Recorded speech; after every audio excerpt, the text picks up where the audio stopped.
বাংলাদেশের বিপক্ষে আসন্ন ওয়ানডে সিরিজের জন্য দল ঘোষণা করেছে পাকিস্তান।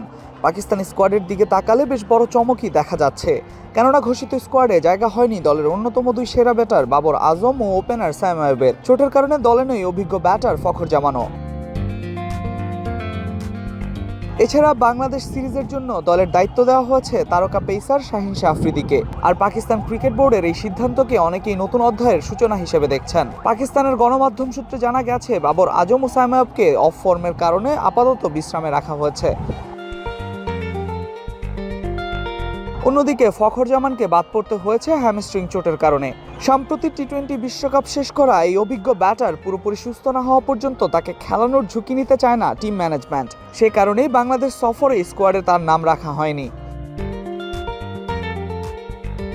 এছাড়া ঘোষিত দলে বেশ কয়েকজন নতুন মুখও জায়গা পেয়েছেন। আব্দুল সামাদ, মাজ সাদাকাত, মোহাম্মদ গাজী, সাদ মাসুদ, সাহিবজাদা ফারহান ও শামিল হোসেন এই ক্রিকেটারদের মধ্যে কারোরই এখনও ওয়ানডেতে অভিষেক হয়নি। তরুণ ও তুলনামূলক কম অভিজ্ঞদের সুযোগ দিয়ে ভবিষ্যতের জন্য দল গঠনের ইঙ্গিত দিয়েছে পাকিস্তান।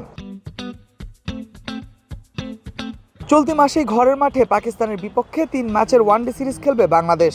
সিরিজের সবগুলো ম্যাচ অনুষ্ঠিত হবে ঢাকার শেরেবাংলা জাতীয় ক্রিকেট স্টেডিয়ামে। যদিও পাকিস্তান দল ঘোষণা করলেও বাংলাদেশ এখনও তাদের স্কোয়াড প্রকাশ করেনি।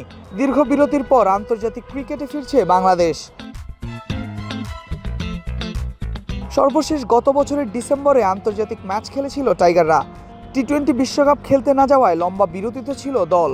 তবে এবার পাকিস্তানের বিপক্ষে ওয়ানডে সিরিজ দিয়ে আন্তর্জাতিক ক্রিকেটে ফিরতে যাচ্ছে বাংলাদেশ। সিরিজের প্রথম ওয়ানডে মাঠে গড়াবে 11 মার্চ, দ্বিতীয় ম্যাচ 13 মার্চ এবং তৃতীয় ও শেষ ওয়ানডে অনুষ্ঠিত হবে 15 মার্চ।